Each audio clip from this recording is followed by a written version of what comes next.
मैं सिर्फ स्वागत करता हूं आप सबों का आपके अपने चैनल अभ्यास क्लासेस में। ट्रिग्नोमेट्री का सारा कंसेप्ट जो बेसिक है और जो प्रॉब्लम्स है वो करा दिया गया और बहुत अच्छे से आप लोग समझ भी गए। लेकिन अब जो नया चैप्टर आज हम लोग स्टार्ट करने वाले हैं उसका नाम है हाइट्स एंड डिस्टेंसेस। जिस समय हमने ट्रिग्नोमेट्री आपको पढ़ाया था उस समय एक बात जो बार बार हम रिपीट करते आ रहे हैं कि मैथमेटिक्स में आपको ध्यान रखना है एप्लीकेशन के बारे में, कि क्या जो हम लोग टॉपिक पढ़ रहे हैं उसका कहीं यूटिलाइजेशन है। स्टार्टिंग में ट्रिग्नोमेट्री में भी आपको थोड़ा सा बताया गया था जिस समय हम चर्चा कर रहे थे कि कोई टावर है उसका डिस्टेंस। अब आपको समझ में आएगा कि जो भी ट्रिग्नोमेट्रिक रेशियोज और एंगल्स आपने पढ़ा उसको प्रॉपरली हम लोग कैसे यूज करेंगे और कैसे इसका जो है चैप्टर को हाइट एंड डिस्टेंस को सॉल्व करेंगे, हमारे लाइफ में क्या ऐसे यूटिलाइजेशन है। आइए एक छोटे से कहानी के तौर पर इसको देखते हैं। जैसे मान लीजिए कि एक टावर है, एक लंबा सा टावर है और ये हॉरिजॉन्टल पे एक आदमी खड़ा है। यहां पर कोई आदमी यहां पर खड़ा है और ये टावर है। टावर के इस टॉप पॉइंट को ध्यान से समझिएगा, टावर के इस टॉप पॉइंट को देख रहा है बैठकर। तो इस आदमी से लेकर इस टावर के टॉप पॉइंट के बीच का जो डिस्टेंस होगा इसी को हम लोग जानते हैं लाइन ऑफ साइट। इसी को क्या कहते हैं? Line of site. मतलब वह लाइन जो हॉरिजॉन्टल पर खड़े किसी आदमी या किसी सामान या किसी भी वस्तु को सीधे टॉप ऑफ द टावर से आपका कनेक्ट करता है। तो बात ये आएगा कि अगर मान लीजिए ऐसा ही सीन हो और इस पॉइंट पर वो आदमी खड़ा हो और इस जहाज को या इस सामान को या कोई भी ऑब्जेक्ट को वो देख रहा हो, तो जो डिस्टेंस होगा उसको क्या कहेंगे? तो इसको भी लाइन ऑफ साइट ही कहेंगे। लाइन ऑफ साइट के नाम से इसको भी जानेंगे, क्योंकि वो क्या कर रहा है? इस पॉइंट को देख रहा है। तो देखने में जो डिस्टेंस उसके बीच का है, जो गैप है जो दोनों को कनेक्ट कर रहा है, that's called line of site. पहला बात तो ये याद रखिए। दूसरा सबसे आसान बात है आपको समझना कि अगर इस पॉइंट पे खड़ा है और इस पॉइंट को वो देख रहा है तो हॉरिजॉन्टल के साथ एक एंगल फॉर्म कर रहा है। इस एंगल को एंगल ऑफ एलिवेशन कहते हैं। देखिए, कॉम्प्लेक्सिटी को एकदम दूर कीजिए, नॉर्मल होकर हर बातों को समझिए। मुश्किल से 2-4 पॉइंट है जिसको आपको ध्यान में रखना है, कभी प्रॉब्लम नहीं आएगा। जैसे ये आदमी अब इस टावर के पॉइंट को देख रहा है तो जो एंगल बनेगा लाइन ऑफ साइट और हॉरिजॉन्टल के बीच में, that's called angle of elevation. Angle of elevation. अब ये आदमी आ गया यहां पर, इस पॉइंट पर आ गया, टावर अपनी जगह पर खड़ा है और अब क्या कर रहा है? ये टॉप ऑफ द पॉइंट से हॉरिजॉन्टल पर रखे हुए किसी ऑब्जेक्ट को देख रहा है। जब ऐसा सीन आ जाए, जब टॉप ऑफ द पॉइंट से हॉरिजॉन्टल को देख रहा हो, तो इसका मतलब यहां पर भी कोई एंगल बन रहा है। मान लीजिए अल्फा एंगल बन रहा है। तो ये वर्टिकल और लाइन ऑफ साइट के बीच में जो एंगल फॉर्म होगा उसको हम लोग एंगल ऑफ डिप्रेशन कहेंगे। क्या कहेंगे? Angle of depression.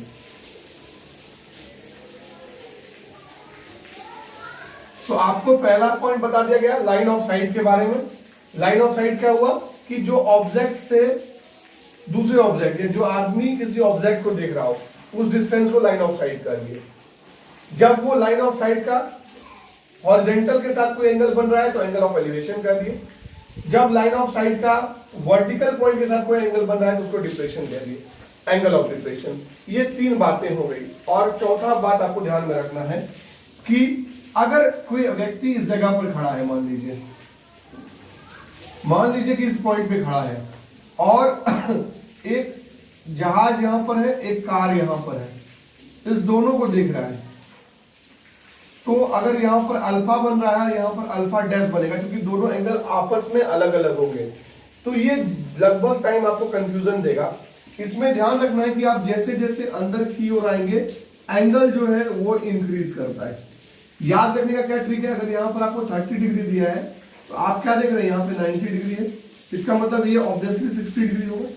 ठीक है, आगे क्वेश्चन में आपको बताया जाएगा, लेकिन इसको आप याद कर लीजिए कि जब भी आप अंदर की ओर जाएंगे तो एंगल इंक्रीज करेगा, जब भी आप बाहर की ओर आएंगे तो आपका एंगल डिक्रीज करेगा। ये 4 बेसिक पॉइंट्स हैं।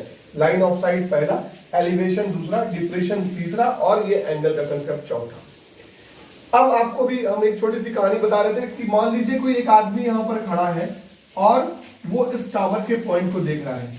इसको बता दिया गया है कि टावर का हाइट जो है वो मान लीजिए 30 मीटर है। टावर का हाइट 30 मीटर है और ये टावर से 20 मीटर के डिस्टेंस पर है। टावर से 20 मीटर के डिस्टेंस पर है। अब इसको इस पॉइंट से, इस टावर के पॉइंट से मान लीजिए एक रोप, एक रस्सी जोड़ना है। अगर ऐसा इसको कोई काम मिल गया तो ये क्या करेगा, कितनी रस्सी की आवश्यकता पड़ेगी? तो क्या इसके लिए सबसे अच्छा टेक्निक है जो आपने ट्रिग्नोमेट्रिक रेशियोज को पढ़ा है, आपने ट्रिग्नोमेट्रिक एंगल्स को पढ़ा है। अब उस एंगल का यूज करके आप इसको निकाल सकते हैं कि कितने रोप की आवश्यकता पड़ेगा। मान लीजिए आपको लेंथ ऑफ रोप दिया गया है और पूछ दे हाइट ऑफ टावर क्या है, तो आपको दोनों साइड्स दिया हुआ है और एंगल दिया है, तो आप आसानी से टावर का भी हाइट निकाल सकते हैं। तो ये तो एक छोटा सा एप्लीकेशन क्वेश्चन है। आगे इस पर बेस्ड कई तरह के प्रॉब्लम्स को हम लोग सॉर्ट आउट कर सकते हैं। वो आपको नेक्स्ट क्वेश्चन जो हम लोग प्रॉब्लम्स को भी सॉल्व करेंगे उसमें दिखने को मिलेगा। तो ये एक बेसिक कंसेप्ट है हाइट एंड डिस्टेंस का, जिसको पहले आपको समझना था। अब हम लोग आगे प्रॉब्लम्स का डिस्कस करेंगे जो आपके एग्जांपल्स में दिया गया है। ठीक है, आइए देखते हैं कुछ प्रॉब्लम्स को। आइए देखते हैं एग्जांपल नंबर 1। एग्जांपल नंबर 1 में क्या कहा जा रहा है? Question example 1, A vertical pole stands on the level ground। चलिए ठीक है, एक वर्टिकल पोल है जो कि लेवल ग्राउंड पर खड़ा है। From a point on the ground 25 meter away from the foot of the pole, the angle of elevation of its top is found to be 60 degree। अब ये पॉइंट है, कितना दूरी है? 25 मीटर दिया हुआ डिस्टेंस, और आपको बोला जा रहा है the angle of elevation of its top is to be found to be 60 degree. Angle of elevation कितना दिया गया है? 60 डिग्री। ये वर्टिकल पोल है, 60 डिग्री के डिफरेंस पर आपको 25 मीटर के डिस्टेंस पे खड़ा है। Find the height of the pole. आपसे पोल का हाइट पूछा जा रहा है। क्वेश्चन कह रहा है, देखिए क्वेश्चन को ध्यान से देखिए। A vertical pole stands on the level ground from a point on the ground 25 metre away from the foot of the pole. The angle of elevation of its top is to found to be 60 degree. Find the height of the pole. मान लीजिए कि ये triangle है ABC, जो right angle triangle है। Clear है? ABC में ये 90 डिग्री है, आपको बताया गया है ये एंगल है 60 डिग्री। तो साइन 60 अगर यूज करते हैं, आपको चाहिए क्या? पोल चाहिए। ये पोल है P और ये आपको गिवन क्या है? B। आप पहले ये लगाइए दिमाग कि P और B का रिलेशन किसमें होता है। तो ट्रिग्नोमेट्रिक रेशियो में आप tan थीटा के बारे में जान रहे हैं कि tan थीटा इक्वल टू होता है P/B। तो हम लोग लिख सकते हैं AB अपॉन BC, और थीटा का वैल्यू आपको दिया गया 60 डिग्री, तो tan 60 equals to AB by BC की जगह 25। आप मान सकते हैं let the height of the pole be h, तो tan 60 का वैल्यू कितना होगा? यहाँ पर आप h भी लिख सकते हैं। तो tan 60 का वैल्यू कितना होता है? √3 बराबर h/25। तो h कितना निकल जाएगा? 25√3 मीटर। 1.732 से मल्टीप्लाई करके सॉल्व भी कर सकते हैं, ये आपके ऊपर डिपेंड करता है। ठीक है, क्लियर है? क्वेश्चन नंबर 1 समझ में आ गया। नेक्स्ट क्वेश्चन, क्वेश्चन नंबर 3 देखते हैं। एग्जांपल 3 में क्या बोल रहा है?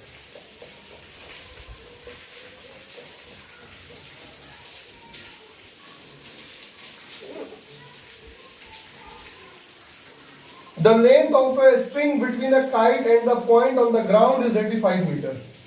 सबसे पहले आप हॉरिजॉन्टल लाइन ले लें, एक वर्टिकल लाइन ले लीजिए। The length of a string between A kite and a point on the ground. मान लीजिए काइट यहां पर है, तो between A kite and a point on the ground, इस दोनों के बीच जो डिस्टेंस है वो आपको दे रखा है 85 metre.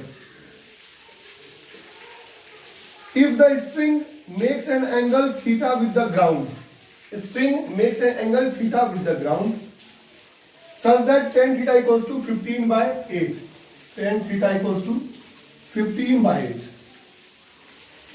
then find the height of the kite from the ground, that means ये आपसे पूछा जा रहा है h क्या होगा।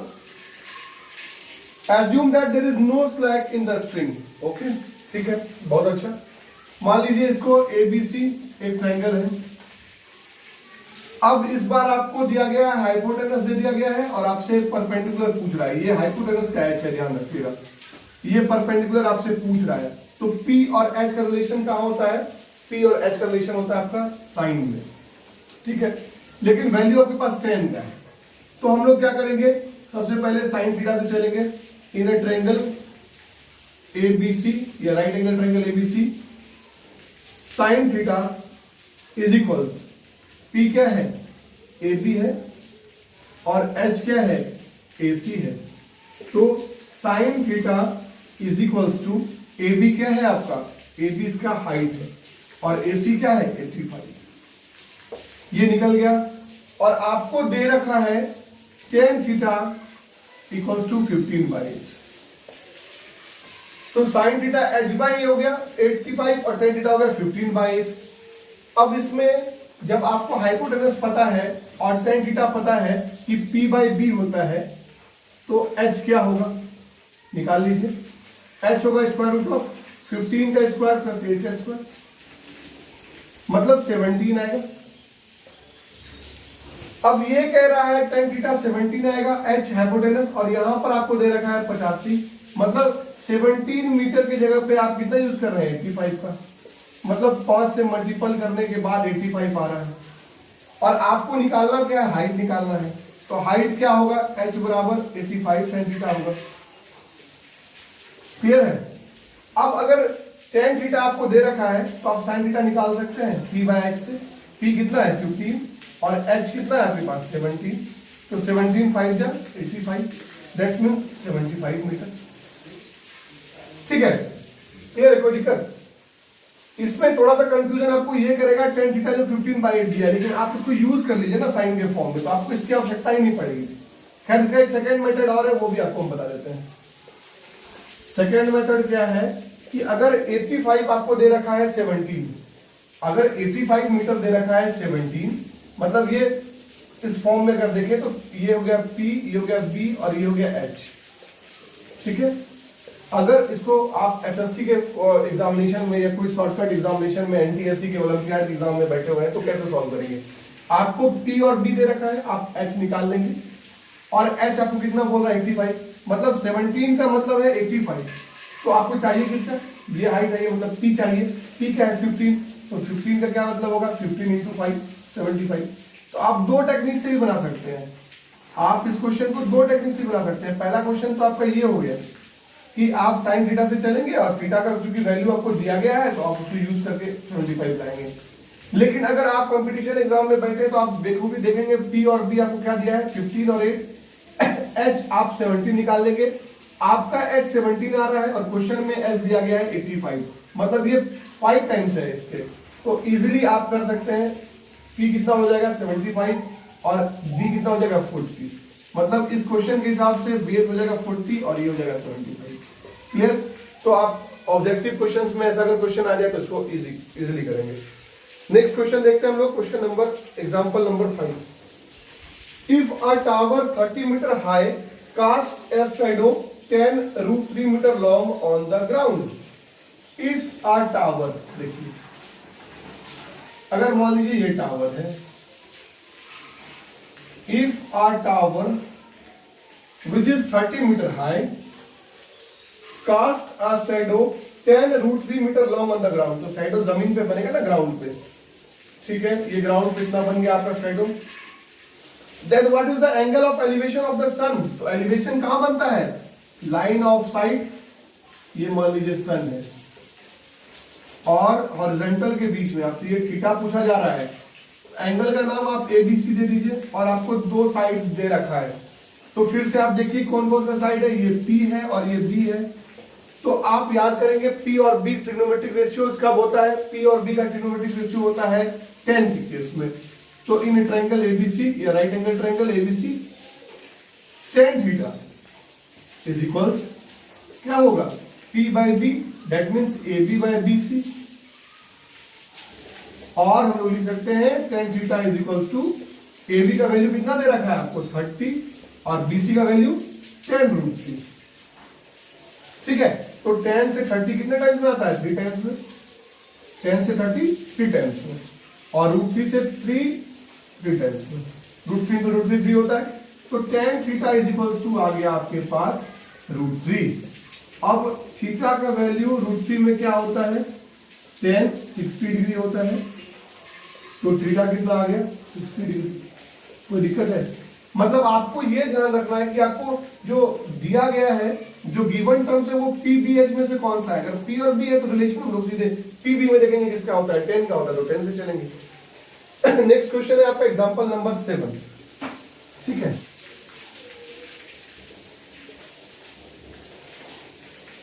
The shadow of a tower when the angle of elevation of the sun is 45 degree, जो कंसेप्ट बताया गया था अब आपको समझ में आएगा उसका यूज क्या है इस क्वेश्चन में।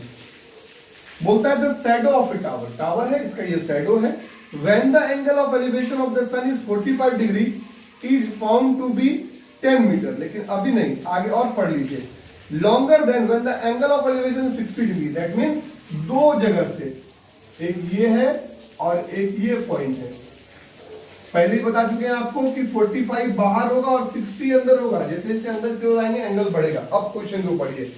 The shadow of a tower when the angle of elevation is 45 degree is found to be 10 metre longer than when the angle of elevation is 60 degree. जब 60 डिग्री है और जब 45 डिग्री है तो दोनों में डिफरेंस क्या है? जब 45 है तो 60 वाले केस से 10 ज्यादा है, यहाँ 10 मीटर लिख देंगे, मतलब इसमें 10 ज्यादा बढ़ जा रहा है। तो find the height of the tower, ठीक है, कोई दिक्कत नहीं है। मतलब ये हाइट ऑफ टावर आपको निकालना है। तो ये हो गया ए, ये हो गया बी, ये हो गया सी और ये हो गया डी। नेमिंग कर देते हैं सबसे पहले। अगर आप देखेंगे इन्हें ट्रायंगल एबीडी, इन्हें राइट एंगल ट्रायंगल एबीडी, चलिए तो ये आपको गिवन नहीं है तो आप इसको x मान लीजिए, तो ये पूरा क्या हो जाएगा x प्लस 10। ये ध्यान रखिएगा, ये बेस में आपको डिस्टेंस ये सब मीटर में होगा, ठीक है, यूनिट आपका मीटर होगा। तो ये आपको डिस्टेंस नहीं दे रखा है तो इसको x मान लेंगे तो पूरा x प्लस 10 हो जाएगा। तो सबसे पहले एबीडी ट्रायंगल में देखते हैं, बड़े वाले ट्रायंगल में। tan 45 degree equals to tan 45 क्या होगा, AB by BD, AB by BD मतलब P बाय B। tan 45 का वैल्यू होता है 1, AB क्या है, AB आपका H है और BD क्या है, x प्लस 10। क्लियर है, कोई दिक्कत नहीं है। अब इसको कर देंगे x plus 10 is equal to h, यहीं पर इसको रोक दीजिए। नेक्स्ट आपको देखना है ABC में, तो चलते हैं इन ए ट्रायंगल ABC।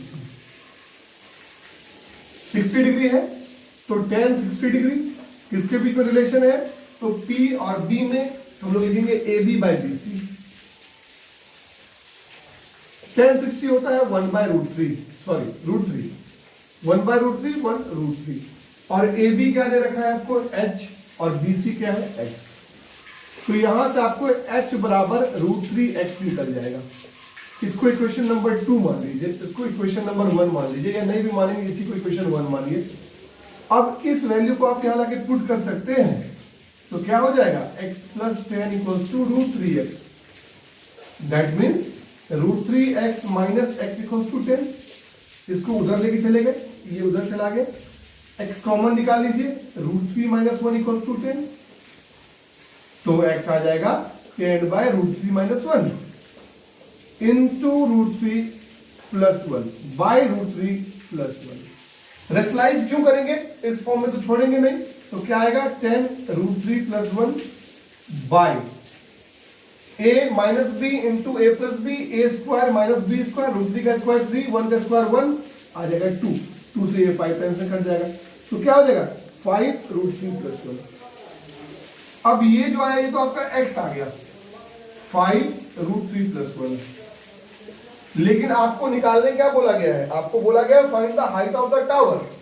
तो अब इस जगह पे हम लोग पुट कर देंगे, by putting the value of x in the equation 1 we get h equals to root 3 into 5 root 3 plus 1, तो 5 रह जाएगा, रूट 3 इंटू रूट 3 क्या हो जाएगा 3, और रूट 3 इंटू 1 रूट 3। जिसको ये करने में भी प्रॉब्लम हो रहा है मोनोमियल्स इंटू बाइनोमियल्स, वो हमारे क्लास 7 के अलजेब्रिक एक्सप्रेशन वाला चैप्टर देख लीजिए, तो वहां से आपको ये क्लियर हो जाएगा। ठीक है, अब हो जाएगा 5 3 15 प्लस 5 रूट 3। हम इसको यहीं पे छोड़ेंगे, आप कैलकुलेशन कर लेंगे, 1.732 पुट करके इसको ऐड कर लीजिएगा। क्लियर है, कोई दिक्कत नहीं है। नेक्स्ट क्वेश्चन देखते हैं,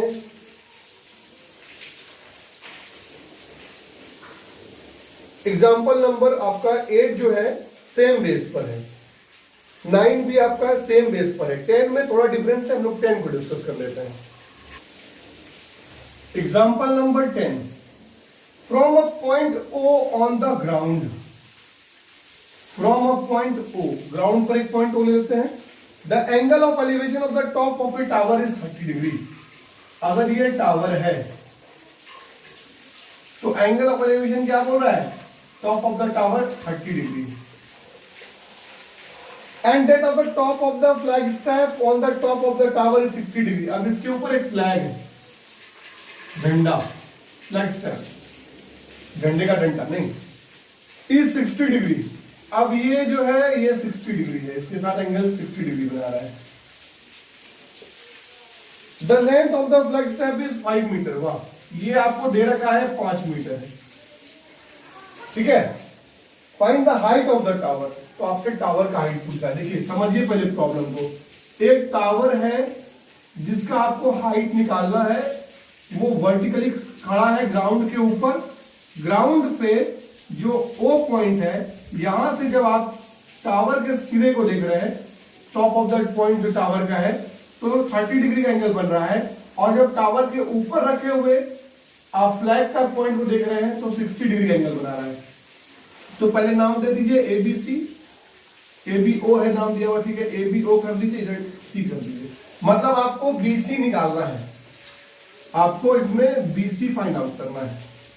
तो पहले एक छोटा सा ट्रायंगल देखिए यहां बन रहा है CBO, in triangle CBO tan 30 degree is equals to ये P by B, that means CB by BO, BC by BO कर दीजिए। तो tan 30 होता है 1/√3 BC बाई BO, तो आपका BO निकल जाएगा √3 BC। ओके, अब चलते हैं ट्रायंगल OBA में, इन ट्रायंगल ABO, ये पूरा, तो ये 5 है, ये H है, तो पूरा कितना होगा, पूरा हो जाएगा H + 5। तो tan 60 डिग्री जो होगा वो हो जाएगा AB by BO,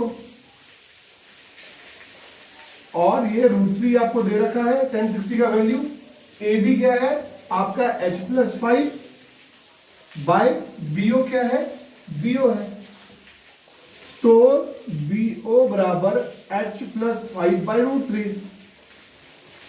equation number 2, equation number 1, BC भी तो आपको H दे रखा है, आप H पुट कर दीजिए इसको। फ्रॉम इक्वेशन 1 और 2, दोनों में चूंकि BO है तो बराबर कर देंगे, √3H बराबर H + 5 बाई √3, तो √3 इंटू √3 कितना हो जाएगा 3H बराबर H + 5, तो 3H - H हो जाएगा 2H बराबर 5, H बराबर 5/2, मतलब 2.5 metre. Height of the tower तो 2.5 मीटर आ गया, 2.5 मीटर जिसको कहते हैं, आंसर आ गया, कोई दिक्कत, ठीक है। कुछ नया क्वेश्चन था, देख लीजिए इसको भी। क्वेश्चन नंबर 11 सेम कॉन्सेप्ट पे है। 12 आपको थोड़ा टाइमिंग दे रखा है 15 सेकेंड, थोड़ा प्रॉब्लम कर सकता है। एग्जाम्पल नंबर 12 को देखते हैं एक बार।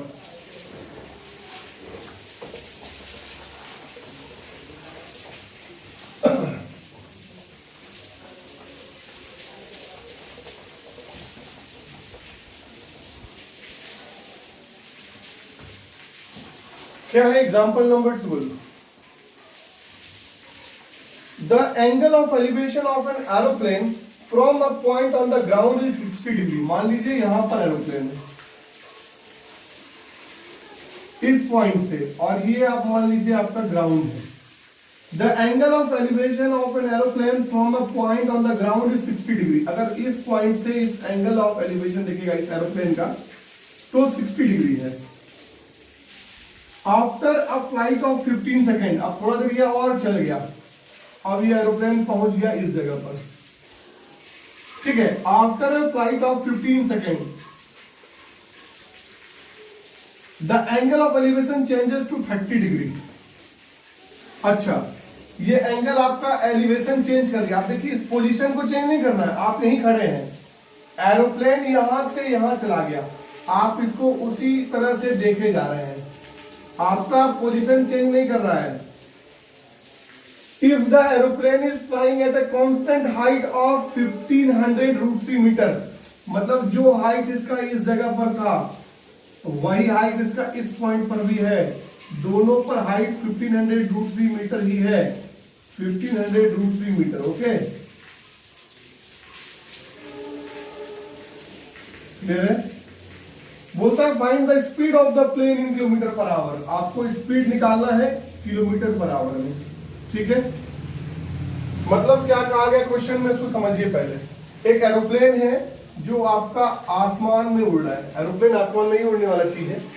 तो आपका ये एरोप्लेन क्या होगा कि जब आगे चल रहा है, यहां पर कोई बंदा है इस एरोप्लेन को देख रहा है, अगर ये मान लीजिए रामू नाम का लड़का है और इस एरोप्लेन को ये देख रहा है, तो पहले जो ये देखता है और दूसरी बार जो देखता है, तो दोनों के बीच में डिफरेंस है 15 सेकेंड का, लेकिन हाइट जो है वो सेम रह जाता है, एंगल अलग अलग हो जाता है। तो आप, क्योंकि ये वर्टिकल लाइन है तो आपको दो एंगल मिल जाएगा। तो आप एक काम कीजिए, सबसे पहले इसको बी कर दीजिए, इसको ए कर दीजिए, इसको सी कर दीजिए, इसको डी कर दीजिए। जहां पर आप सजा लेंगे क्वेश्चन को लिखने में, given term AC and DE is the height of the aeroplane where AC is equals to D equals to 1500√3 metre वगैरह वगैरह वगैरह। हम केवल कंसेप्ट पे आते हैं। पहले ट्रायंगल चलते हैं ACB में। इन ए ट्रायंगल ACB, आप देखिए ये दे रखा है और आपको इसकी आवश्यकता है, क्योंकि ये तो दोनों में डिफरेंट है, तो हम लोग इस कॉमन को लेके चलेंगे। तो आप पहले केस में जब देखेंगे पहला केस है tan 60 degree, tan 60 degree is equals to AC by BC, AC by BC।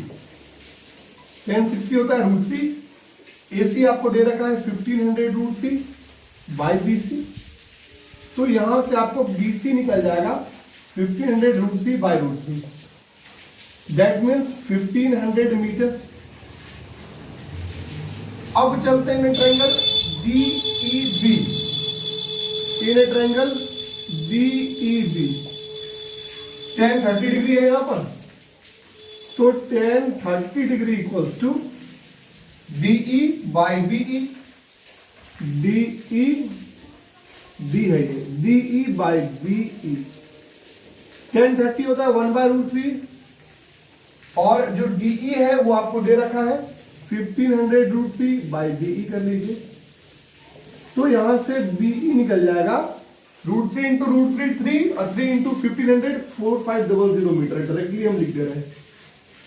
अब कोई आपको कह दे ये पूरी दूरी 4500 मीटर है, मतलब 4500 मीटर है, और इतनी सी दूरी आपका 1500 मीटर है, तो आप बेखूबी बता पाएंगे ये 3000 मीटर होगा। अब ये मत पूछना कि कैसे हो गया।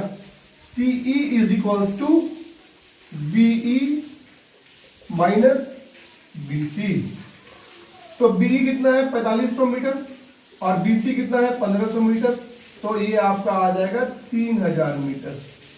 ओके, और speed distance and time chapter में आपने पढ़ा होगा, अगर ये डिस्टेंस है और ये आपका टाइम है तो आप स्पीड निकाल सकते हैं। स्पीड इक्वल टू क्या होता है, डिस्टेंस बाय टाइम। डिस्टेंस कितना है आपका 3000 मीटर और टाइम कितना दे रखा है 15 सेकेंड। जल्दी में आप 200 मीटर निकाल के आंसर लिख दीजिएगा, और बोर्ड वाले तो बैठे रहते हैं मार्क्स काटने के लिए। ये 200 मीटर पर सेकेंड है और आपसे पूछा किसमें गया है किलोमीटर पर आवर में, तो कन्वर्ट कर लीजिए 200 गुने 18/5 किलोमीटर पर आवर। ठीक है, अगर किलोमीटर पर आवर में आ रहे हैं तो 18/5 और किलोमीटर पर आवर से जा रहे हैं तो 5/18, तो 5 4 20 0 720 metre kilometre per hour, sorry.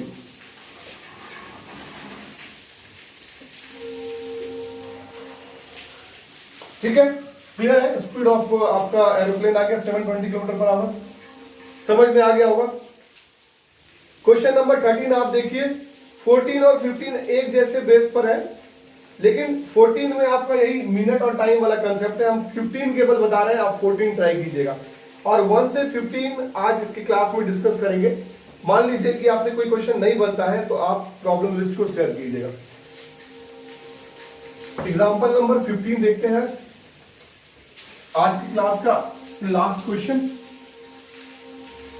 आराम से हम लोग ये चैप्टर करेंगे, जैसे ट्रिग्नोमेट्री समझ में आया है वैसे ही आपको हाइट एंड डिस्टेंस भी समझ में आ जाएगा, और एक भी क्वेश्चन आपके पास नहीं बचने वाला है, आपसे सारे सॉल्व हो जाएंगे।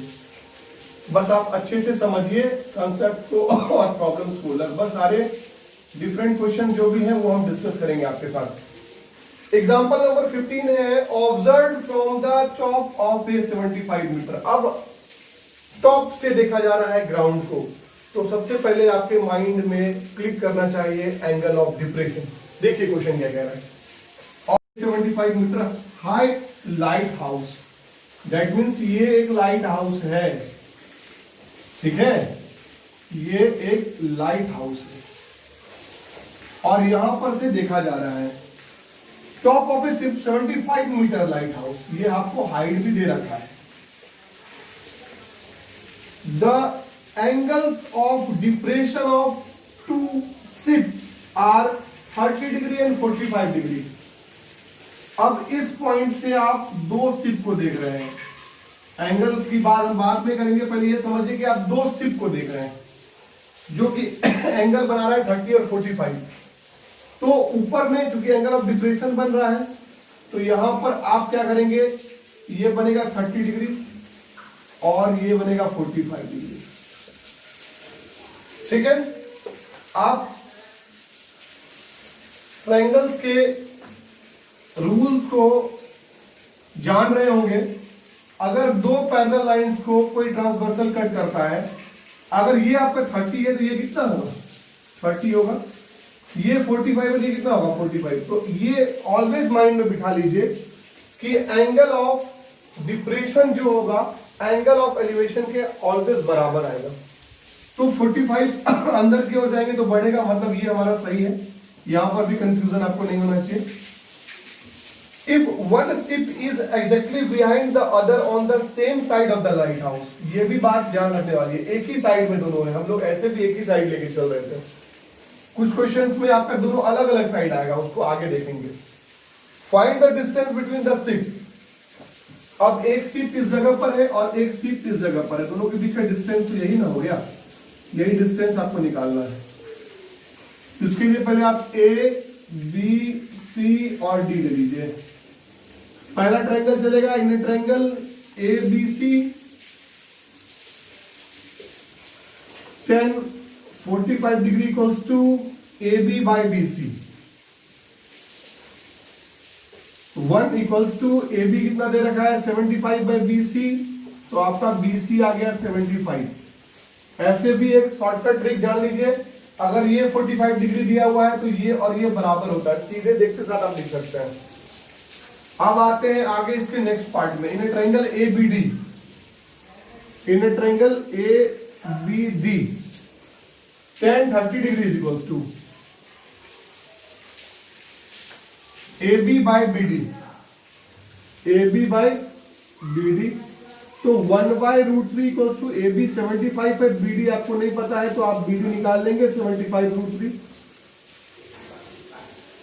मतलब ये पूरा डिस्टेंस 75√3 है और ये पूरा डिस्टेंस 75 है। तो आपसे पूछा जा रहा है CD क्या होगा, तो BD minus BC, that means 75√3 minus 75 equals to √3 equals to 1.732 metre.